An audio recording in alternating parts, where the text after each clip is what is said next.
Salve Maria! Um grande escritor católico chamado Tertuliano decía una frase muy importante: la sangre de los mártires es semilla de nuevos cristianos.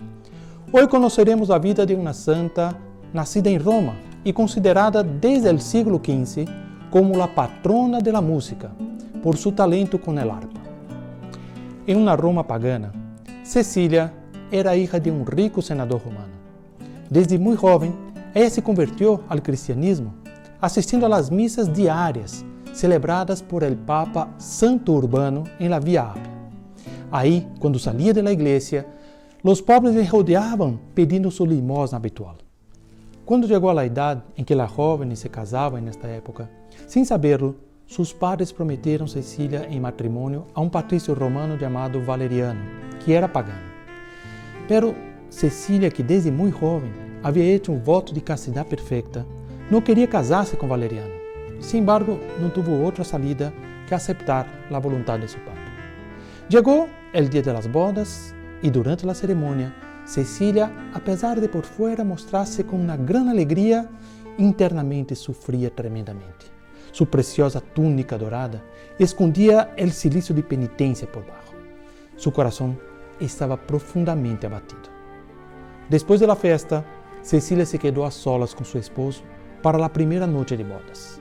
En este momento, confiando en Dios, Cecilia con toda amabilidad, pero también con firmeza, miró a Valeriano y le dijo: Valeriano, yo me encuentro bajo la protección de un ángel de Dios. Él defiende mi virginidad. Por lo tanto, no quieras tocarme, o provocarás la ira de Dios contra ti. El esposo no entendió nada, porque él era pagano.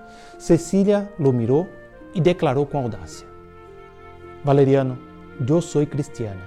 Yo consagré mi virginidad a Dios, nuestro Creador. Mira, la fidelidad al voto trae la bendición divina, pero la transgresión trae el castigo de Dios. Valeriano se quedó impresionado, pero pidió a Cecilia una prueba. Y ella respondió: mira, si tú te conviertes, si tú te bautizas, también verás al ángel de Dios. Valeriano recibió el bautismo esta misma noche y se hizo también cristiano. Se quedó tan contento que al día siguiente contó todo a su hermano Tiburcio. Y este, recibiendo también la gracia del Espíritu Santo, se convirtió al cristianismo y fue bautizado por el propio Papa Santo Urbano. En aquella época, por orden de Almaquios, prefecto de Roma, era un hombre pagano y duro de corazón. Estaba terminantemente prohibido enterrar a los cristianos en la ciudad de Roma. Sin embargo, Valeriano y Tiburcio, desobedeciendo valentemente las leyes vigentes, se dedicaron a enterrar todos los cadáveres de los cristianos que encontraban. Los dos, por eso, terminaron siendo arrestados y llevados ante la presencia del prefecto. Este primero los trató con amabilidad. Les prometió soltarlos, darle bienes, con una condición de que adorasen la estatua de Júpiter. Ellos fueron firmes. No, solo adoramos al Dios verdadero y a su Hijo, nuestro Señor Jesucristo.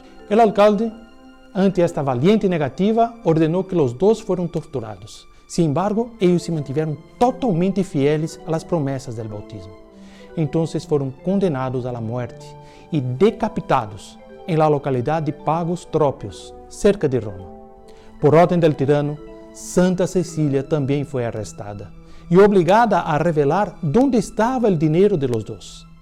Ella les dijo que, mire, yo los tengo tan bien guardados que ustedes nunca van a poder encontrar.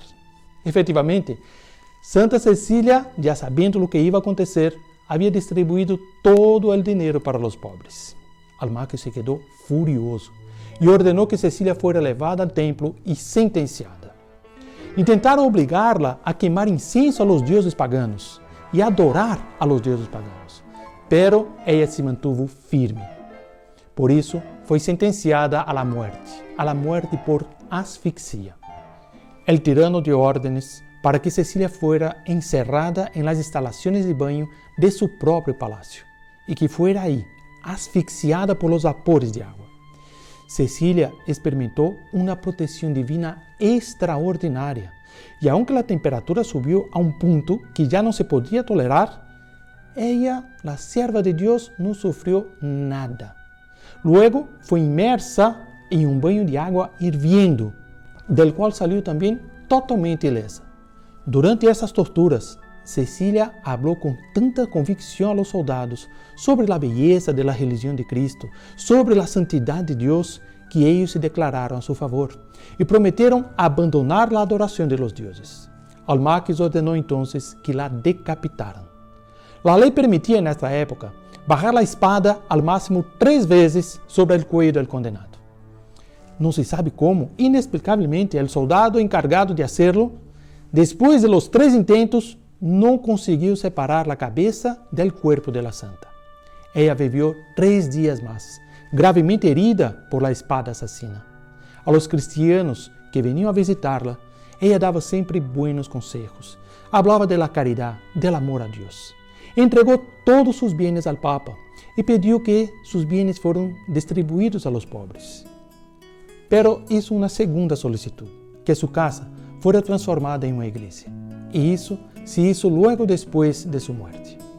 Murió el día 16 de septiembre y fue enterrada en el cementerio de San Calixto. El año 1599 fue abierta la tumba de Santa Cecília y el cuerpo aún se encontraba en la misma posición en que había sido enterrado. Ahí estaba el escultor Stefano Maderno, que lo vio y reprodujo en finísimo mármol su imagen en tamaño natural. Santa Cecília é a santa que tem mais capillas e mais templos em seu nome em Europa e em todo o mundo. Ela foi modelo de fortaleza. Ela foi modelo de amor a Deus. Seamos nós também fortes. Nunca retrocedamos ante as ameaças daqueles que não amam a virtude. Bondade, fortaleza, decisão e pureza, essas foram as virtudes que Santa Cecília nos deixou como exemplos para nossas vidas. Salve Maria!